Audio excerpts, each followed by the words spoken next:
A light source of power W is placed at the center of hemispherical shell। बहुत ही जबरदस्त standard problem जो हर कोई कराता होगा, एससीबी ने भी शायद सॉल्व कर रखा है, एक्सरसाइज में होगा, कहीं ना कहीं होगा। बहुत ही स्टैंडर्ड प्रॉब्लम है। अब तक आप बहुत सिंपल कर रहे थे, ठीक है। जेई मेन में पूछा भी सिंपल ही आता है, तो आपने देखा भी अभी वैसा क्वेश्चन, ठीक है। बट हमसे कुछ इस तरह की चीजें भी पूछी जा सकती हैं कि इतनी फिजिक्स उसको लगता है, जेई वाले को लगता है कि हमें आती होगी, आती हो या ना आती हो बात अलग है, बट उससे लगता है कि इतनी फिजिक्स तो आपको आती है, तो ऐसे पूछ सकता है वो बिल्कुल, ठीक है। तो a light source of power W is placed at the centre of hemispherical shell of radius capital R as shown in the figure. यहाँ पे सेंटर पे रखा हुआ है पॉइंट सोर्स जिसकी पावर कितनी है, डब्ल्यू, ठीक है।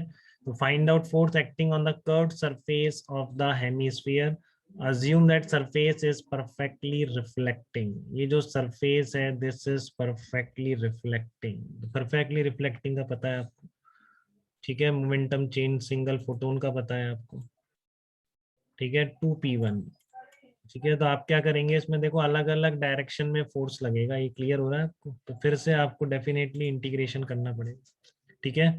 सारे फोर्सेस सेम और इंटीग्रेशन भी कंपोनेंट वाला, ठीक है ना। फोर्स के लिए इंटीग्रेट तो करना ही पड़ेगा वेरिएबल है, बट सारे फोर्सेस सेम डायरेक्शन में नहीं है, ठीक है। क्योंकि इस यहाँ पे गिरेगी ऐसे रिफ्लेक्ट होकर जाएगी, तो यहाँ पे फोर्स की डायरेक्शन ये आ जाएगी, इस पर ये आ जाएगी, अलग अलग डायरेक्शन में फोर्स, बट ये यूनिफॉर्म है सब कुछ, पॉइंट सोर्स है, ठीक है। तो डेफिनेटली कुछ कंपोनेंट कंपोनेंट कैंसिल आउट हो सकते हैं, ठीक है। तो पहले तो आप ये बताओ कि यहाँ से कुछ थीटा एंगल पर मान लो कोई एरिया, स्मॉल एरिया ऐसा कुछ मान लो, ठीक है।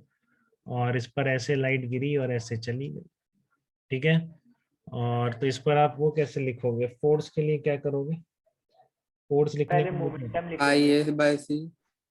हाँ वैसे लिखो स्टेप वाइज, चलो 2p1। मोमेंटम लिख लेंगे सर पहले। हाँ एक सिंगल फोटोन आया ऐसे चला गया तो उसका momentum change 2p1। Rate of change of momentum के लिए आप क्या करोगे, 2p, 2p। वेरी मतलब वो पर सेकंड पे गिरती है जो। Very good, 2p। अब ये लिखा आपने, एक एक स्टेप तभी हो पाएगा, एग्जाम में नहीं हो पाएगा। सीधे सीधी सी बात है, अभी ऐसा और अभी और कॉम्प्लिकेटेड आएगा अगला। तरीका क्लियर होना चाहिए एकदम, तब वो लिमिटेड टाइम में बनना। तो एकदम आपके लिए सेट कर दिया मैंने कैसे रेडिएशन प्रेशर लिखना है, पहले सिंगल, फिर एंगल वेंगल किसी पे भी गिरे आप सब तरह से हैंडल कर लें, ठीक है। तो आपको पहला स्टेप है कि मोमेंटम, एक सिंगल फोटोन है ऐसे चला गया, मोमेंटम चेंज है 2p1। Rate of change of momentum photon के लिए क्या करोगे, एक सिंगल मोमेंटम पर सेकंड गिरने वाले मोमेंटम से रिप्लेस हो जाएगा, तो ये फोर्स बन जाएगा, rate of change of momentum हो गया, ठीक है। अब आपके पास एनर्जी इंसिडेंट पर सेकंड इस दिए एरिया डब्ल्यू पर बाई सी अगर, हो जाएगा। हाँ तो इसको आप क्या लिख देंगे, W/C लिख देंगे। लेकिन पावर यहाँ दे रखी है, देखो आप अपन वो सिंबल यूज नहीं करेंगे आपको, ठीक है ना। अपना सिंबल अब डब्ल्यू डैश कर देते हैं अपन, क्योंकि फिर इससे कंफ्यूजन हो जाएगा।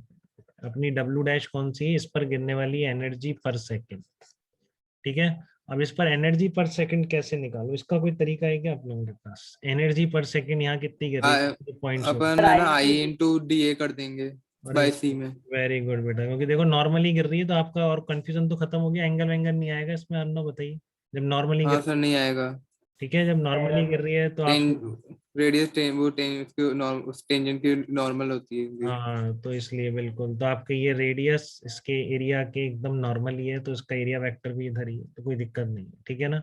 मतलब ये एरिया डेफिनेटली एनर्जी प्रोपगेशन से 90 डिग्री पर है। तो बहुत ही आसानी के साथ आपने लिख दिया 2IdA/C। यहाँ तक कोई दिक्कत बेटा किसी को तो बता दे मेरे को, बहुत सिंपल चल रहा है, बहुत ही सिंपल, ठीक है ना। एक स्मॉल एरिया पकड़ रखा है, लेट से थीटा एंगल भी दे दो, उस थीटा एंगल पर इस डीएफ लिखने की कोशिश कर रहा हूँ, तो ये मेरा क्या आ जाएगा, डीएफ आ गया, बस आ ही गया ना।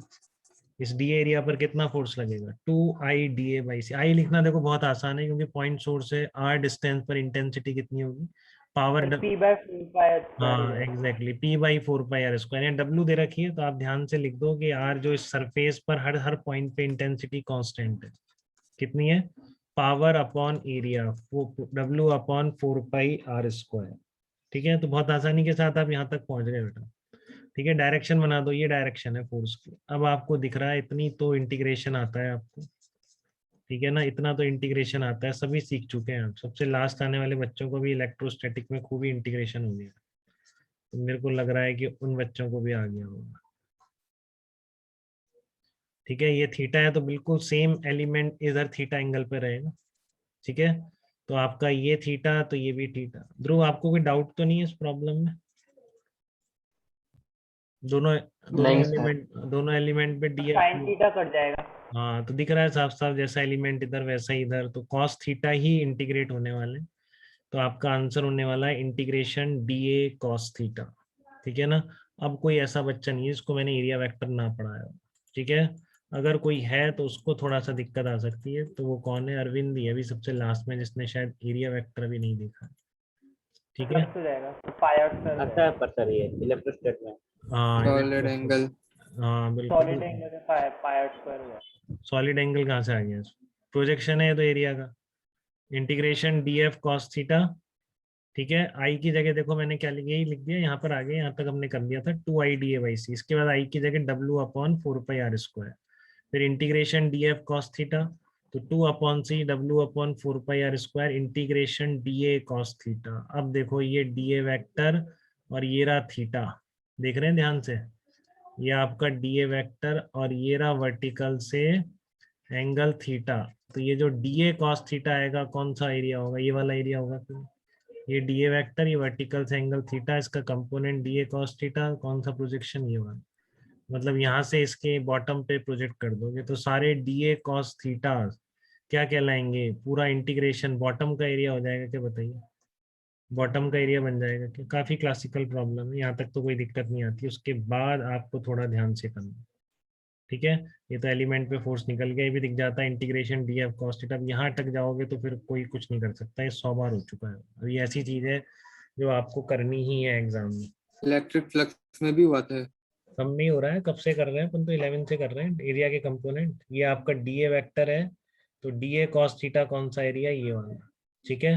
तो ये सारे कहीं सारी जगह होगा ऐसा एलिमेंट, यहाँ पर भी होगा, इसका प्रोजेक्शन ऐसा हो जाएगा, तो फिर इसको भी आप यहाँ प्रोजेक्ट कर सकते।